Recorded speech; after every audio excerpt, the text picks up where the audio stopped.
Retour donc sur le plateau d'Equinox Soir. Docteur Fouda, avant le début du journal, on évoquait donc ces solutions qu'il faut envisager pour définitivement mettre un terme à ces dérives qui sont observées au sein des établissements scolaires. Oui, effectivement, j'étais en train d'établir les responsabilités. D'abord pour recadrer et dire qu'en réalité, nous ne pouvons pas condamner les décisions qui ont été prises, que ce soit dans le sens de l'exclusion de ces enfants. Même si nous reconnaissons qu'ils sont innocents, nous reconnaissons tout de même aussi qu'ils sont en fait des acteurs qui ont posé des actes préjudiciables, qui sont condamnés par le règlement intérieur de l'institution scolaire à laquelle ils appartiennent. Et pour cela, ils ont été sous le coup d'une décision du conseil de discipline. Et parallèlement, ce n'est pas pour autant, c'est-à-dire autant nous condamnons cet acte, ils sont déjà punis pour ça, autant la société a besoin de les sauver, si je peux utiliser ça entre guillemets, de les sauver, de sauver leur année et de pouvoir leur donner l'occasion de se racheter en tant que tel. Cette terminale spéciale bilingue a été créée et c'était déjà une bonne solution. Mais nous avons envisagé sur ce tableau des solutions holistiques. Les solutions holistiques dans le sens des thérapies, je ne veux pas dire de thérapie de groupe, mais tout de même des solutions structurelles, des solutions gouvernementales, des solutions aussi pédagogiques. Mais nous retenons aussi que les verrous, le système éducatif avait élaboré des verrous qui permettaient d'atténuer ce type d'actes. Ces verrous permettaient de recadrer, de recentrer les comportements libidinaux des enfants. Mais malheureusement, ces verrous ont été levés. Nous n'allons pas revenir sur le débat du livre de 5e qui recadrait exactement ce type de déviance et qui malheureusement a été l'objet d'une polémique. Mais au point où finalement le livre a été retiré. Au point où la leçon a été retirée du livre, enfin le livre a été retiré exactement. Et je pense que ce type d'action, ce sont des actions très importantes qui permettent d'expliquer le problème que nous vivons aujourd'hui avec la dérive des enfants qui se laissent aller à des pratiques hors normes sur le plan tout au moins des normes sociales de référence, sur le plan des normes, je veux dire, de la réglementation en vigueur dans leur milieu. Alors, vous avez parlé des responsabilités. On a bien vu qu'avec les parents, par exemple, du lycée de Kribi, ils estiment qu'il y a un problème qu'il faut régler. Ils parlent notamment du statut juridique de cette classe-là qui va être créée. Il ne comprend pas. Il estime que c'est un problème. En réalité, les parents, effectivement, nous l'avons vu, s'interrogent sur le statut juridique. Enfin, il y a lieu de dire que, je ne sais pas, les parents font un peu de la cachotterie d'autruche. Ils savent très bien que l'établissement a décliné sa responsabilité vis-à-vis de ses enfants. Ça veut dire que ces enfants deviennent des candidats libres. Des candidats libres, on aurait dû les remettre à leurs parents pour que leurs parents s'arrangent à terminer leur année. Mais je crois que la décision que prend Madame le ministre est une décision politique qui permet tout de même de sauver ce qu'il y a d'essentiel. Au-delà, même si nous avons des prisons dans nos villes, mais ces prisonniers au sein de ces prisons restent d'abord des citoyens camerounais. Et c'est en cela que le ministre décide d'accorder une chance à ses élèves dans cette classe spéciale. Il ne faut pas que les parents en demandent trop. Alors, il ne faut pas que les parents en demandent trop. Moi, à la place des parents, je saluerais d'abord la décision de l'autorité de tutelle et je ferai confiance à la sagesse de cette autorité. Nous avons dit ici que la décision a été prise je veux dire au terme d'une concertation. Ça veut dire que ce sont des experts qui se sont assis et qui savent exactement la faisabilité, l'opérationnalité d'une telle décision. Mais la préoccupation des parents, quand même, ça peut paraître fondé. Hein. C'est Jean-Yves Kelbé, se demande. Alors, il y a des enseignants qui ont été mobilisés, comme dit le texte du ministre, pour aller faire cours là-bas. C'est quoi? C'est les vacations, c'est le bénévolat. Et ces enfants-là, le statut, ça va être quoi? Parce qu'il faut bien qu'on sache, hein, s'il y a un cas d'accident, est-ce que c'est l'assurance, est-ce que c'est pas l'assurance? Bref, il y a quand même un certain nombre de préoccupations qui amènent les parents à se poser des questions. Duval, on ne peut pas se mettre dans une situation où on exclut, n'est-ce pas, que la décision de Madame le ministre n'était pas la décision adéquate. Moi, je pense pour ma part que c'est une décision qui est médiane entre celle qui a été d'abord prise avec le préfet en conseil des enseignants, qui était en conseil de discipline, qui était d'exclure, n'est-ce pas, carrément ces enfants et qu'ils aillent se débrouiller au quartier. Mais en allant se débrouiller au quartier, il n'y aurait pas la récupération que Madame le ministre, en tant que mère, en tant que femme politique, pense pouvoir à ses enfants. Donc, il a fallu de manière officielle dire que ces enfants vont reprendre les cours hors du lycée, mais dans une classe de terminale qui ne sera pas à l'enceinte de l'établissement. Et bien entendu, je pense qu'il y a des modules, n'est-ce pas, réglementaires qui seront donnés à ces enfants. D'abord, tous les cours de terminale qu'ils avaient, et je l'ai dit tantôt, plus certainement d'autres modules sur le civisme, la morale, pour essayer de récupérer ces enfants qui, n'oublions pas, avaient de très bonnes notes ou ont de très bonnes notes. Donc, il ne faut pas jeter Donc, vous pensez qu'il y aura un temps spécial, hein, ou en dehors des disciplines? Non, ce sont des modules qui seront ajoutés. Ils iront certainement à l'école de 7h30 à peut-être 16h, et peut-être même plus, parce que ce sont des enfants qu'il va falloir occuper. Il faut les occuper. C'est l'oisivité. Quand les enfants trouvent des failles, ils vont errer, ils vont faire ce qu'on appelait l'école buissonnière. Au lieu d'aller à l'école, ils vont cueillir des mangues, ils vont errer dans des bars. On le voit ici dans les grandes villes. Et donc, Kribi étant une ville touristique, comme vous l'avez vu, on a parlé beaucoup de la Thaïlande, de l'Indonésie, où il y a eu un tsunami. Tout le tourisme sexuel dans ces villes côtières, bannières, est vraiment... est un risque pour ces enfants, et ces enfants sont exposés à tous ces risques. Il va donc falloir qu'ils soient interpellés ou alors conscientisés sur le fait qu'une ville comme Kribi, on peut tout trouver. Tout trouver. Et c'est dans le même lycée que parfois on a trouvé des enfants qui sont morts par noyade à des heures de classe. Au lieu d'aller à l'école, ils étaient au bord de la plage qui est juste en face du lycée et qui se sont fait appeler par les autres. Avant cela, il y a l'affaire du porte-monnaie magique. Voilà, le même lycée. Tout à fait. Alors, Ernest Yinda, dans le journal, on a également suivi cette actualité en rapport avec les subventions des établissements privés, laïques et confessionnels, je suppose. Hein. Oui. Le MINFI cherche les traces de 8 milliards de francs CFA accordés à ces établissements scolaires. Je crois que si le MINFI fait bien son travail, et on dit 5 ans, 5 ans c'est même peu, hein, parce que je suis enseignant depuis des années, si on remonte déjà depuis au moins 15 ans, beaucoup d'établissements vont fermer, parce que les promoteurs d'établissements ne sont pas sérieux. J'ai vu, je vous dis, parce que j'ai entendu. On a dit certains, parce qu'on est poli, je dis ne sont pas sérieux, ils ne sont pas sérieux, je dis pas certains. Comment? Quand on envoie les subventions, ils écrivent vos noms là, ils cachent, ils couvrent là, on vous dit signer. Vous signez pourquoi? Et comme il y a la précarité du travail... Là, vous parlez de l'établissement scolaire. Oui, l'établissement scolaire. Alors, on demande aux anciens de venir signer. De venir signer. Ils signent ce qu'ils ne savent même pas et qu'ils n'ont même pas touché.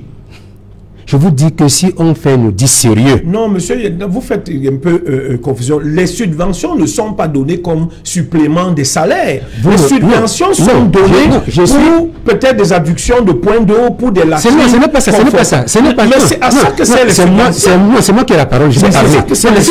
Non, les subventions, ce n'est pas pour ce dont vous parlez. Les subventions, c'est des rallonges pour les salaires des enseignants. Ça, je le dis parce que j'ai pris part à des réunions sérieuse à Yaoundé pour cela. Cette année, en tant que syndicaliste. Et cette année, j'étais à la réunion au début de l'année.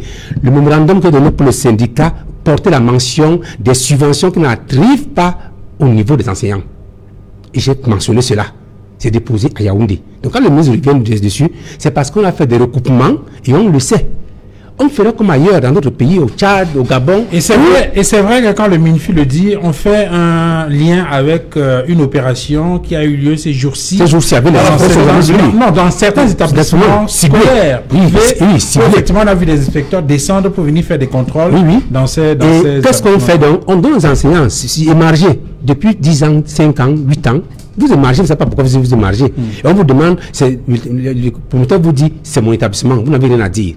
Quand je fais construire, vous n'étiez pas, ces subventions-là, ça me regarde. Et vous signez. Et pourtant, c'est les rallonges qu'on donne pour que les enseignants soient mieux. En fait, les pièces que ces enseignants signent, c'est pour permettre à ces promoteurs à justifier l'argent qu'ils ont reçu. Et pourtant, les enseignants n'ont pas touché un seul radis. Et ça, j'ai fait des enquêtes au niveau du syndicat pour voir si les enseignants ont souvent touché ces subventions et jamais de la vie. Ça, c'est une chose réelle et vraie. Mais quand vous parlez des enseignements privés laïcs, privé laïque et privé confessionnel pour certains. Confessionnel aussi? Oui, il y en a. Moi, chez les religieux, là? Oui, il y en a. Donc, ça veut dire que si on fait une enquête sérieuse là-dessus, vous allez voir que beaucoup de promoteurs vont prendre la clé des tempêtes. Ça veut dire qu'ils vont quitter le Cameroun pour aller ailleurs. Mais à côté de cela, il y a un autre problème qui est le problème même de la répartition de ces subventions. Lorsqu'on regarde la clé, j'ai eu la possibilité de jeter un coup d'œil sur la répartition, la clé de répartition de ces...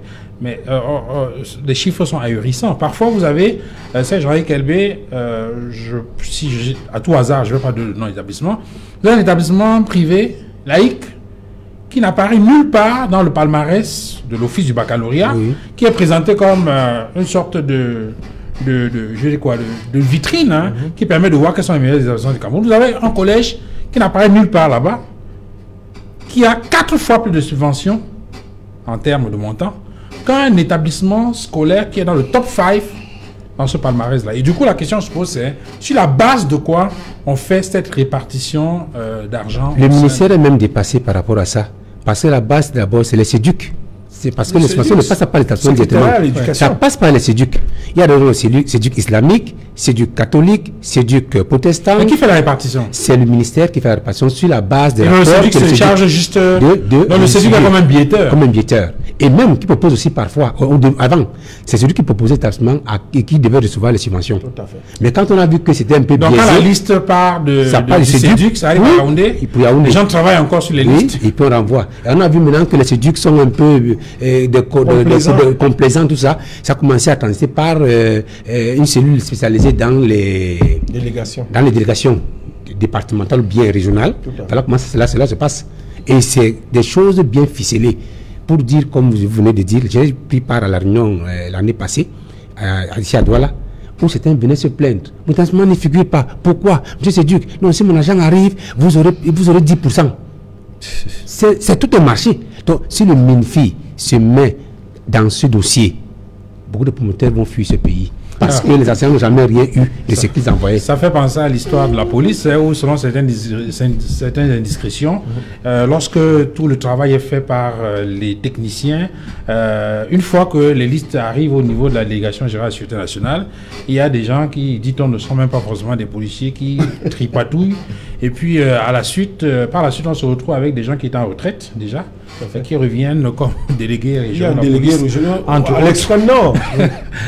Alors, Raoul Emopi, toujours dans le cadre de cette subvention-là, il parle des assemblées privés, laïques et confessionnels qui ont du mal à montrer patte blanche en ce qui concerne la gestion transparente de ces subventions. Au niveau du lycée, vous devez être des saints. En fait, la sainteté et la pureté ne sont pas de notre monde. Vous allez me permettre de faire une petite virgule parce que j'ai commencé un développement tout à l'heure avant que nous ne passions à autre chose.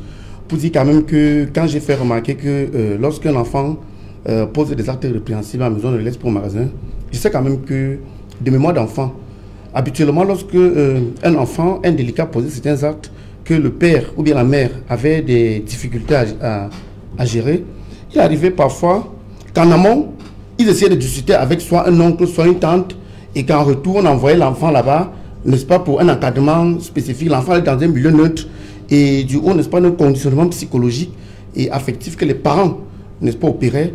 L'enfant se trouvait rassuré et automatiquement revenait à des meilleurs sentiments.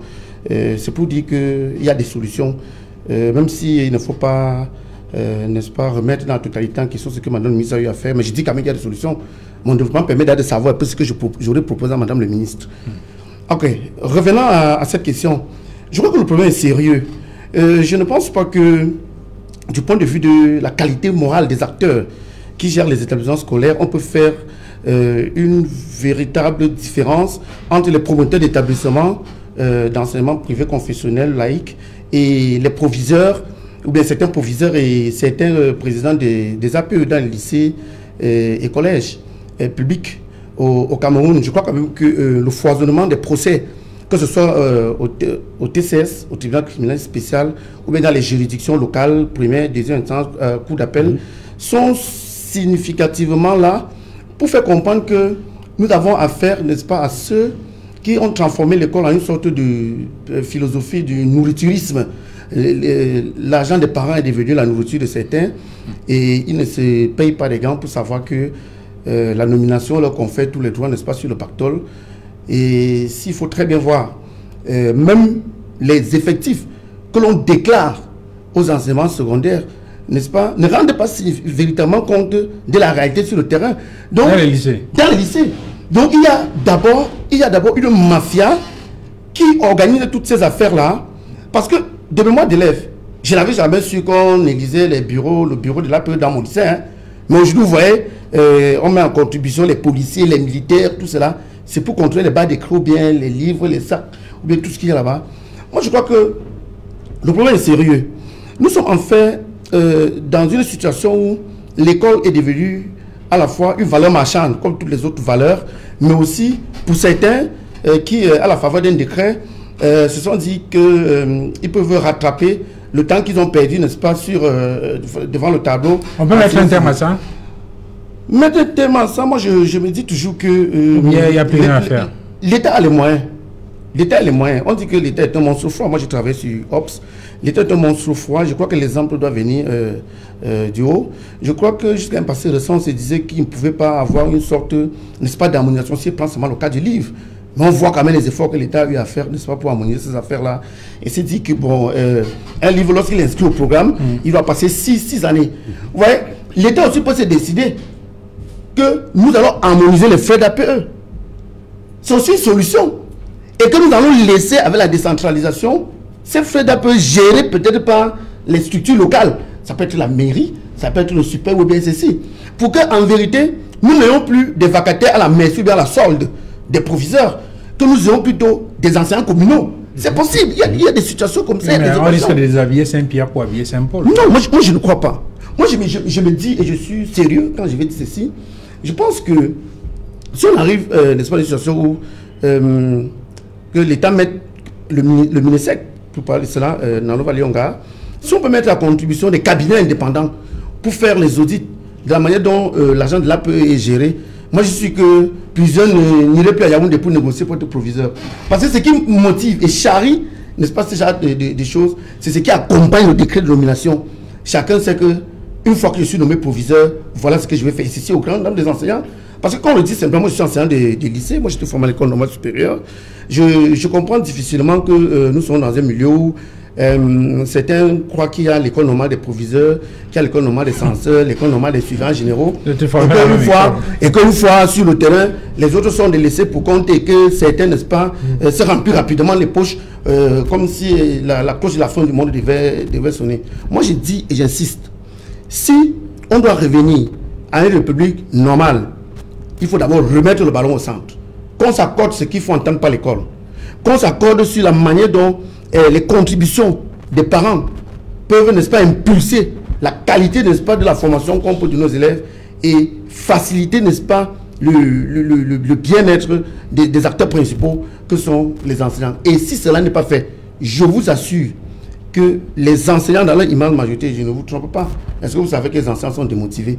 Je ne vous dis pas que ça fait 1 an qu'on a corrigé le probatoire et qu'on n'a rien payé. Ils ne sont pas démotivés. Non, je dis dans la majorité. Ils ne sont pas démotivés. Ils sont démotivés. Puisque lorsqu'on reviendra avec les examens officiels, ils repartiront pour corriger et ils vont continuer à attendre. Donc, c'est comme si le problème se posait pas. Rien ne me suit. Je parle sur le compteur, n'est-ce pas? Non, chaque fois ils ont agité. Chaque fois ils ont agité le chiffon rouge.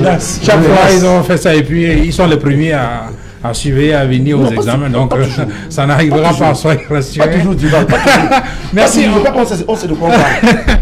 Ben, si ça s'améliore, c'est tant mieux que d'attendre un an pour qu'on paye les frais de correction des examens. Alors, Dr Fouda, on va sortir. On aurait souhaité dire un mot sur ce lycée à Berthois où nos reporters ont indiqué il y a quelque temps que la majorité des filles du lycée étaient enceintes. C'est vrai qu'il y a eu une sorte de démenti du proviseur qui estimait que c'était exagéré, mais on sait quand même que les grossesses précoces dans les instances scolaires, peut-être en rapport avec le sujet qu'on évoquait tout à l'heure, c'est aussi une préoccupation des parents et de la communauté éducative. Oui, effectivement, je pense que c'est... Vous parlez tout à l'heure d'habiller Paul pour déshabiller, déshabiller Pierre pour habiller Paul. Ce sont les mêmes sujets. Mais moi, je préfère embrayer vraiment sur ce que le collègue dit concernant la gestion financière des écoles. Tout le monde, nous sommes sans ignorer que l'argent, comme on dit, c'est le nerf de la guerre. Toutes ces difficultés que nous rencontrons fédèrent autour d'un seul et unique problème, la répartition des ressources au sein des établissements. Il y a des gens qui travaillent et il y a d'autres qui profitent du labeur de ceux qui travaillent. C'est ça, docteur. Et pour que ce soit résolu, j'aimerais et j'insiste, et puis je rappelle ce que nous avons l'habitude de dire justement sur vos plateaux, la gestion financière d'un certain type de finances à l'école devrait être décentralisée. Ça, c'est vrai. Moi, j'ai souvent pris l'exemple d'une structure qui fonctionne très bien dans notre pays, qui est l'OFECOM, qui gère les mairies, les 350, 360 quelque chose de mairies que nous avons au Cameroun, leur gestion est centralisée, je veux dire coordonnée au niveau d'une structure nationale qui est connue, qui est réglementée.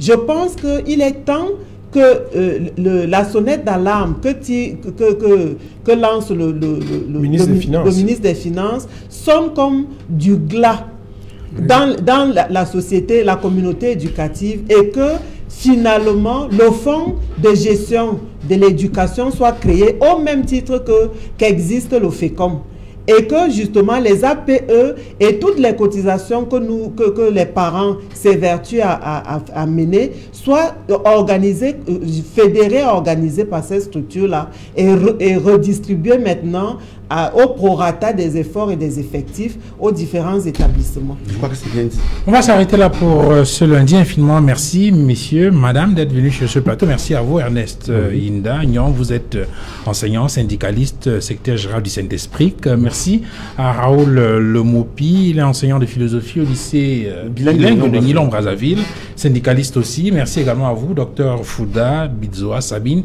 Vous êtes enseignante, psychopédagogue. Vous êtes au département de psychologie à la faculté de lettres et sciences humaines de l'université de Douala. Merci à vous, Serge-Henri Kelbet, d'être venu. Je vous ai convié comme parent d'élève ce soir, mais vous êtes aussi homme politique et votre parti politique, c'est bien le RDPC, le Rassemblement démocratique du peuple camerounais, le parti au pouvoir qui vient de célébrer une fois de plus son anniversaire. Oui, on aura l'occasion de revenir là-dessus. Merci à Mitterrand Dame et toute l'équipe technique qui a assuré la production de cette émission de Equinox Soir de ce lundi 29 mars 2021. Duval Fongwa, c'est mon nom. À demain. Au revoir.